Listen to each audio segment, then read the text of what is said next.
नमस्कार, मैं कमलेश कबीर आपका एक बार फिर स्वागत करता हूं इस नए एपिसोड में। आज के इस एपिसोड में हम बात करेंगे एक बार फिर से बिहार की राजनीति की, लेकिन इस बार हम बात करने वाले हैं दरबारी पत्रकार अशोक वानखेड़े के चश्मे से, उसके नजरिए से। और इसकी जरूरत क्यों पड़ी इस वीडियो को बनाने की, वो आपको इस वीडियो के अंत तक जो है वो अपने आप समझ में आ जाएगा। जिस तरीके से अभी कांग्रेस पार्टी में बदलाव देखा जा रहा है, लोगों को लग रहा है कि यह बदलाव जो है वो कांग्रेस पार्टी के लिए अच्छा साबित होगा, लेकिन इस बदलाव से कांग्रेस पार्टी में भीतर, या हम कहें जिस तरीके से मैंने कल परसों भी एक बात की थी कि गृह युद्ध की स्थिति बन जाएगी, और अब वो साफ तौर से दिखाई देती है। कैसे? आज के 7 दिन पहले मैंने एक वीडियो बनाया था, आप थंबनेल में जाके देखिए, जहां पर राहुल गांधी और कन्हैया कुमार की फोटो लगी है। और मैंने कांग्रेस पार्टी का बिहार में प्लान डिकोड इस नाम से एक जो है वो उस पर थंबनेल डाला था, और उस वीडियो में बात की थी कि आखिर बिहार में चल क्या रहा है। और आज खबर जो है वो उसी के आसपास आ गई है। तो इसलिए मुझे कई बार जो है वो ऐसे पत्रकार जो एक तरफा जो है वो इस तरीके की राजनीति करते हैं, एजेंडा फैलाते हैं, उनके ऊपर हंसी भी आती है। उस वीडियो को बनाने के पीछे मेरी जो मंशा थी वो ये थी, जिस तरीके से कांग्रेस में जो घटनाक्रम इस वक्त चल रहा है, आखिर वो घटनाक्रम है क्या, उसको समझना पड़ेगा। घटनाक्रम क्या है? इस वक्त कांग्रेस पार्टी में 2 गुट जो है वो बड़े हावी है। एक राहुल गांधी के जो बिल्कुल करीबी है, और दूसरे जो राहुल गांधी के जिसको कहें कि बिल्कुल नजदीक भी नहीं आ सकते। आप उसको जो है वो युवा वर्सेज जो है वो बुजुर्ग अनुभवी जो लोग हैं उनको आप कह सकते हो, सीनियर्स को लेकर पुराने नेताओं को आप उनको कुछ भी नाम दे सकते हो।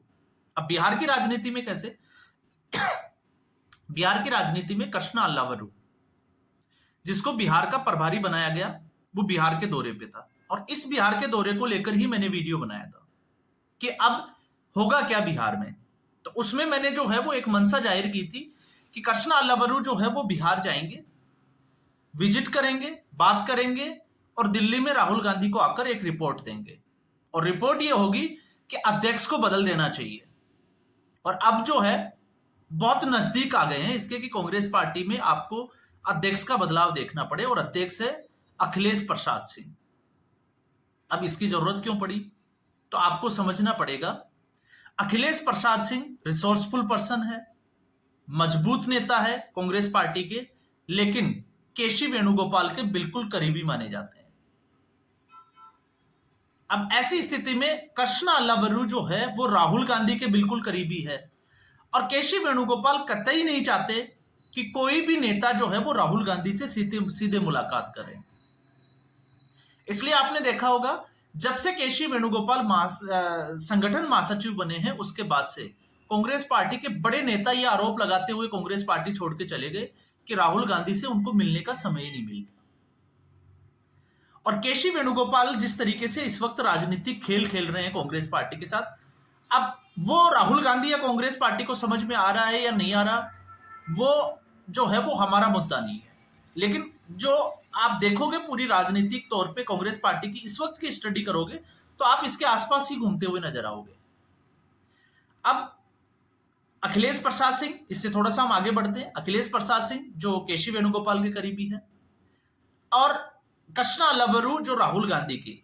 तो कृष्णा अल्लावरू और अब कभी कतई नहीं चाहेंगे कि केसी वेणुगोपाल का व्यक्ति जो है वो वहां पर अध्यक्ष पद पे रहे। दूसरा, कांग्रेस पार्टी में राहुल गांधी के करीबी माने जाते हैं कन्हैया कुमार। क्यों करीबी है?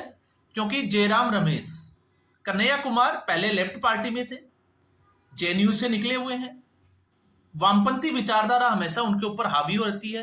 हालांकि वक्ता अच्छे हैं, हम ये कह सकते हैं कि वक्ता बहुत अच्छे हैं। और भारत जोड़ो न्याय यात्रा में भी आपने देखा कि राहुल गांधी के बाद में अगर कोई दूसरा प्रचलित चेहरा कांग्रेस पार्टी का था तो वो कन्हैया कुमार था, हम उससे डिनाई नहीं कर सकते।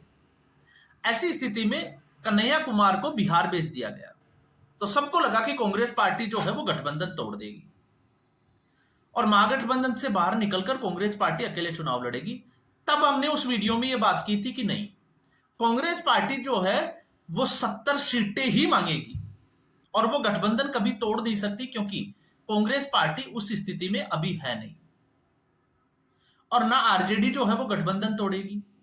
अब कांग्रेस पार्टी फिर इस तरीके का गेम क्यों खेल रही है? कांग्रेस पार्टी इस वक्त आरजेडी के ऊपर प्रेशर पॉलिटिक्स खेल रही है, और प्रेशर पॉलिटिक्स के पीछे की वजह क्या है? क्योंकि लालू प्रसाद यादव और तेजस्वी यादव कतई नहीं चाहेंगे कि कांग्रेस पार्टी का कोई दूसरा नेता जो आने वाले समय में तेजस्वी यादव का कॉम्पिटिटर बने मुख्यमंत्री पद के लिए। अब ऐसी स्थिति में आपने देखा पप्पू यादव कांग्रेस पार्टी के नेता है, लेकिन पप्पू यादव को लगातार कमजोर करने की कोशिश की जाती है। ऐसा इसलिए क्योंकि यादव समाज से दूसरे नेता है पप्पू यादव।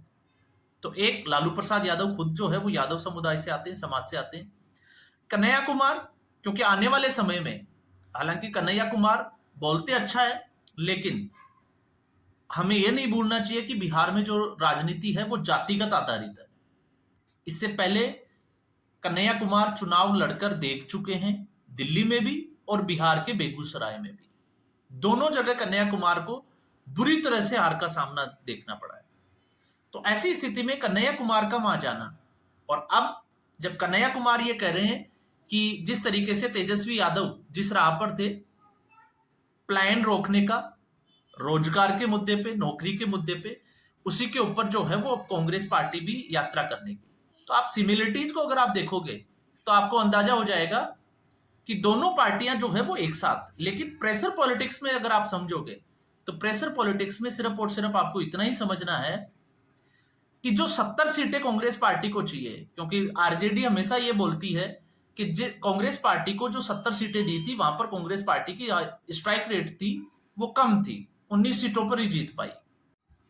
अब जब हम इसका दूसरा राजनीतिक पहलू या राजनीतिक समीकरण देखते हैं तो आरजेडी ने कांग्रेस पार्टी को गठबंधन में वो 70 सीटें दी थी जहां पर या तो पिछले 25 से 30 साल से कांग्रेस पार्टी जीती है, ना ही जो है वो आरजेडी जीती है।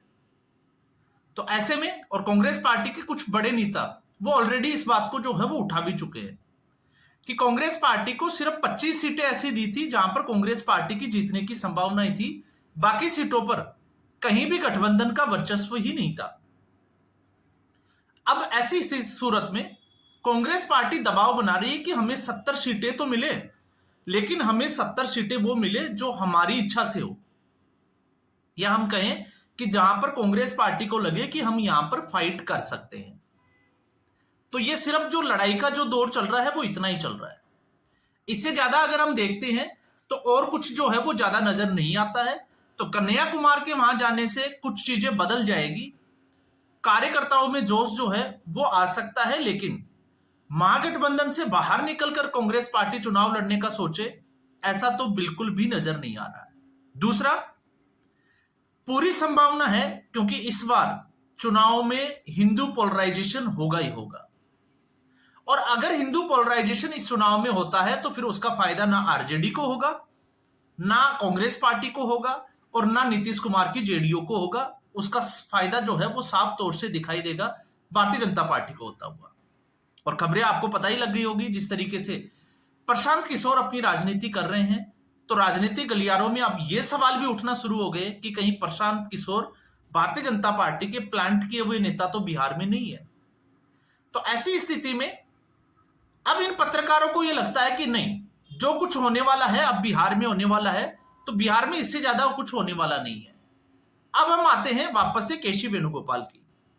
जिस तरीके से कांग्रेस पार्टी में हरियाणा का विधानसभा चुनाव हारे, फिर महाराष्ट्र का विधानसभा चुनाव हारी, फिर दिल्ली का विधानसभा चुनाव हारी, और तीनों ही चुनावों में कांग्रेस पार्टी के कई दिग्गज नेता केसी वेणुगोपाल के ऊपर सवाल खड़े कर चुके हैं। फिर चाहे रणदीप सुरजेवाला से आप शुरू कर सकते हैं, और यही लड़ाई जो है वो डीके शिवकुमार और सिद्धारमैया के बीच में जो कर्नाटका में चल रही है, तो कहीं ना कहीं जो है वो केसी वेणुगोपाल आपको नजर आएंगे वहां पर। और किस तरीके से नजर आएंगे, क्योंकि डीके शिवकुमार और रणदीप सुरजेवाला काफी करीबी नेता है। रणदीप सुरजेवाला कर्नाटका के प्रभारी है और डीके शिवकुमार कर्नाटका कांग्रेस के प्रदेश अध्यक्ष है। सिद्धारमैया के नजदीकी है केसी वेणुगोपाल, और सिद्धारमैया गांधी परिवार के भी जो है वो करीबी माने जाते हैं। तो केसी वेणुगोपाल चाहते हैं कि किस तरीके से सिद्धारमैया का रास्ता साफ किया जाए, तो डीके शिव कुमार से पहले रणदीप सुरजेवाला को हरियाणा में शिफ्ट कर दिया जाए। और हरियाणा में शिफ्ट कर दिया जाए तो हरियाणा में अभी जो लड़ाई चल रही है, भूपेंद्र हुड्डा नेता प्रतिपक्ष के लिए जो है वो अपना दावेदारी ठोक चुके हैं। अब ऐसी स्थिति में कुछ समर्थित नेता जो है वो भूपेंद्र हुड्डा के साथ है, बाकी जो है वो बगावत पे है। वो नहीं चाहते कि भूपेंद्र हुड्डा नेता प्रतिपक्ष बने। तो ऐसी स्थिति में केसी वेणुगोपाल हो सकता है रणदीप सुरजेवाला के लिए नेता प्रतिपक्ष, क्योंकि भूपेंद्र हुड्डा को अगर साइड करना है तो रणदीप सुरजेवाला को हरियाणा की राजनीति में एक्टिव कर दिया जाए, तो कर्नाटका में भी जो है वो रणदीप सुरजेवाला और डीके शिव कुमार की जो समस्या है उसको कम किया जा सके। तो कांग्रेस पार्टी अभी उस दौर से चल रही है। और जिस तरीके से इनको ये लग रहा है कि गुजरात में जो राहुल गांधी ने जो बोला, जिस स्लीपर सेल्स की बात की, ए टीम और बी टीम की बात की, तो उससे कांग्रेस पार्टी के गुजरात इकाई के जो नेता है वो खुद जो है वो अब शंकाओं के घेरे में है। अब लगातार जो है वो कौन से नेता है जिसके ऊपर जो है वो इस तरीके के आरोप लग रहे हैं। लेकिन इस बीच अब जो खबर आ रही है वो ये आ रही है कि कांग्रेस पार्टी के ही बड़े नेता जो है वो राहुल गांधी के इस बयान से असहज नजर आते हैं। और ऐसा इसलिए क्योंकि जिस राज्य में 25 से 30 साल से कांग्रेस पार्टी सत्ता में नहीं है, तो कांग्रेस पार्टी के कार्यकर्ता जो है वो किस पेशेंस के साथ कांग्रेस पार्टी के साथ खड़े रहेंगे। ऐसी स्थिति में प्रबल संभावनाएं रहती है जितना आप सत्ता से दूर रहेगी पार्टी, उसके टूटने की संभावनाएं उतनी ही बढ़ती चली जाती है। तो यहां तो केंद्र सरकार की अगर हम बात करें तो पिछले 2014 से थर्ड टर्म जो है वो नरेंद्र मोदी का चल रहा है, तो लगभग 15 साल तो सीधे सीधे कांग्रेस पार्टी की सत्ता से बाहर है। और जब सत्ता से बाहर है, आपके पास कोई पावर नहीं है, तो फिर कांग्रेस पार्टी ही नहीं, ये हर पार्टी में देखा जा सकता है कि नेता जो है वो पार्टी छोड़कर दूसरी पार्टियों की तरफ चले जाते हैं। तो इस तरीके से लगातार जो है वो ओवर एक्टिंग कह लीजिए दरबारी पत्रकारों की, या फिर एक एजेंडा चलाने की सातिरता कह लीजिए, लगातार जो है वो बिहार में खेला करने की बात करते थे। अब सरकार पलटेगी, अब नीतीश कुमार पलटेंगे, और आप देखिए कि जिस खेला की ये बात करते थे, अब वही खेला जो है वो कांग्रेस पार्टी में शुरू हो चुका है। अब कांग्रेस पार्टी में लड़ाई जो है वो आलाकमान के स्तर की है, और इस लड़ाई में कांग्रेस पार्टी कितनी बचेगी और कितनी रहेगी, ये आने वाले ज्यादा समय जो है वो अब लगने वाला नहीं है। 1 से 1.5 महीने के अंदर जो है वो तस्वीर साफ हो जाएगी कि कौन कौन से नेता जो है वो कांग्रेस पार्टी के साथ रहेंगे और कौन से कांग्रेस पार्टी से टूटकर निकल जाएंगे। जब हम बिहार की बात करते हैं तो बिहार में तारिक अनवर जैसे नेता, वो तो पहले भी कह चुके हैं कि गठबंधन में जो है वो कांग्रेस पार्टी को अपनी रणनीति स्पष्ट कर देनी चाहिए। इसके अलावा और भी नेता है, लेकिन कन्हैया कुमार के जाने से वो नेता जो है वो जिस तरीके से असहज की स्थिति में है, तो क्या कन्हैया कुमार के जाने के बाद में हम ये सोच सकते हैं कि कांग्रेस पार्टी बिहार में मजबूत होगी या फिर कमजोर होगी? तो आज के एपिसोड में बस इतना ही। उम्मीद करूंगा वीडियो एपिसोड आपको पसंद आया होगा। वीडियो को लाइक करें, शेयर करें, चैनल जरूर सब्सक्राइब करें। धन्यवाद।